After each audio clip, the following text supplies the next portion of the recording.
सा उपकरण है इस आईटी सेल के पास जो ये बता दे कि ये जो प्रश्न पत्र है सीन होने के बाद कितनी जगह शेयर किया गया है। इस बात की कोई गारंटी नहीं है, ना ऐसा कोई माध्यम है कि कितनी जगह शेयर हुआ। क्या वह लाखों छात्रों तक शेयर नहीं किया गया? क्या 18 की सेकंड शिफ्ट का पेपर पाने वाले छात्र जो 145 क्वेश्चन कर जाते हैं, क्या उन छात्रों की संख्या 60,244 से ज्यादा नहीं हो सकती? हो सकती है।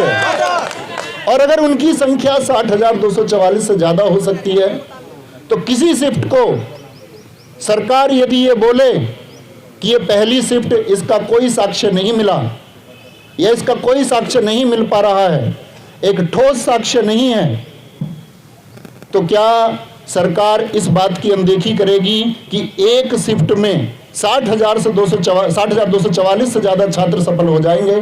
क्या पहली शिफ्ट के जो छात्र परीक्षा दे करके आए उनके प्रदर्शन पर प्रभाव नहीं पड़ेगा? बिल्कुल पड़ेगा। क्योंकि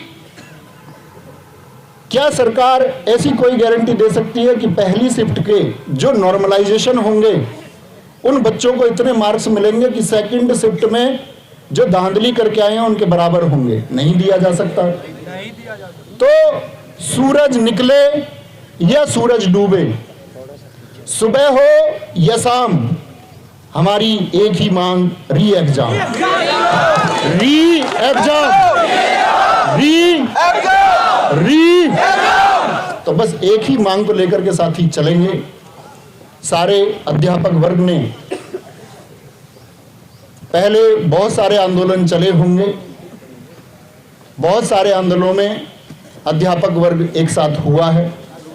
इस बार भी आप देख पा रहे हैं, इस शायद बहुत सारी चीजें गोपनीय होती है, आप सब लोग एक राय बनाते हैं उस गोपनीयता को लेकर के जिसके बारे में आपको कोई वास्तविकता नहीं होती, लेकिन आपकी उस राय का स्वागत है क्योंकि आपका एक दुख है, आपका एक दर्द है, और एक दुख और दर्द के लिए छात्र एक नेतृत्व चाहता है। और इस पूरे अध्यापक वर्ग का मैं फिर से आभार करूंगा विवेक सर का, उन्होंने अपनी जान जोखिम में रख के इस मांग को आपके लिए उठाया है।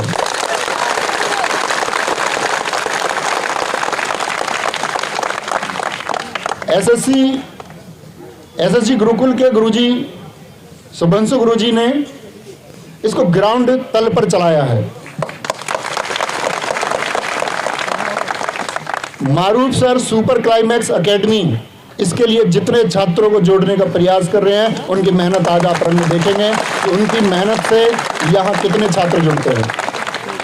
टारगेट विद आलोक।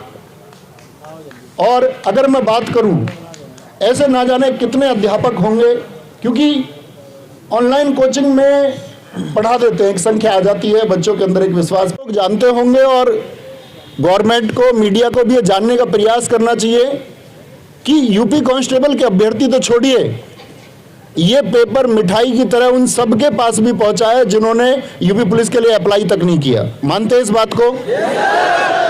ये पेपर हम पढ़ाने वाले अध्यापकों तक भी पहुंचा है और गांव देहात के एक अनपढ़ व्यक्ति तक भी ये पेपर पहुंचा है जिसका पेपर से कोई वास्ता नहीं है। तो ये मांग साथी या किसी भी प्रकार का लॉलीपॉप या किसी भी प्रकार का बहाना मेरे द्वारा, अन्य किसी के द्वारा, या कोई एक झूठा आश्वासन आपको बीच में, आपके इस संघर्ष के रास्ते के बीच में यदि दिया जाता है तो आप क्या उस लॉलीपॉप को स्वीकार करेंगे? हमको इसके लिए मांग तब तक बरकरार रखनी है जब तक एक ऑफिशियल स्टेटमेंट आपका भर्ती बोर्ड की साइट पर या गवर्नमेंट के द्वारा या किसी जो पीठासीन व्यक्ति है उनके द्वारा कोई स्टेटमेंट आए और एक आश्वासन दिया जाए कि हाँ, ये मानना पड़ेगा कि भर्ती में धांधली हुई है, और धांधली नहीं, ये अत्याचार हुआ है। एक छात्र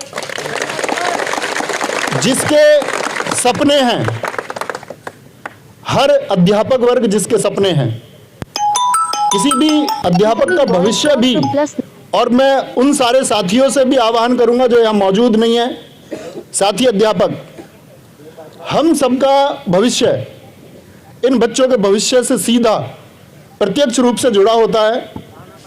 बच्चे जितना ज़्यादा कामयाब होंगे, अध्यापक उतना ज़्यादा कामयाब होगा।